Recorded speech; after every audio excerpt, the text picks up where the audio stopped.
I do agree that this is a very positive move by Suella Braverman to add on to those positive examples of trying to control immigration, such as the Rwanda scheme that Priti Patel put in place. Because so far, you've seen so many people come across the channel. We ignore that there's been another 10,000 people on the backs of lorries and other visas that have been applying for asylum this year. We're going to head up towards 80,000. And time is running out for this government to prove to the electorate, particularly those in the Red Wall who wanted control of immigration, to prove that they are doing so. So Suella's actions are incredibly positive here.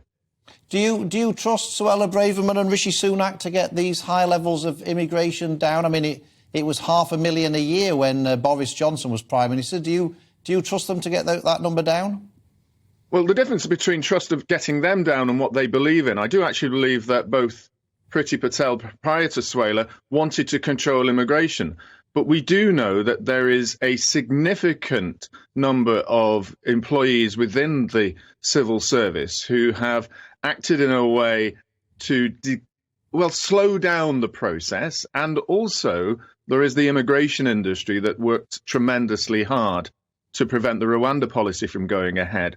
The key point is whether Rishi Sunak is really going to get behind Suella on this. He is the key to it, just as Boris was the key behind Priti Patel. And nothing really happened, unfortunately, with Boris until we saw the deaths in the Channel.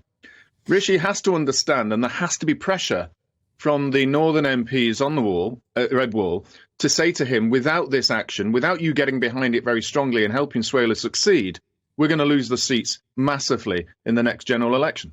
Stephen, I was interested in the increase in what your wage needs to be able to bring dependents into the country. At the moment, it's about 18,000, 18,500 to do that. And somebody, me, who used to be in charge of universal credit and benefits, I thought it needs to be much, much higher than 18,600 because you're, as far as I can see, you're still dependent on the state at that amount of money.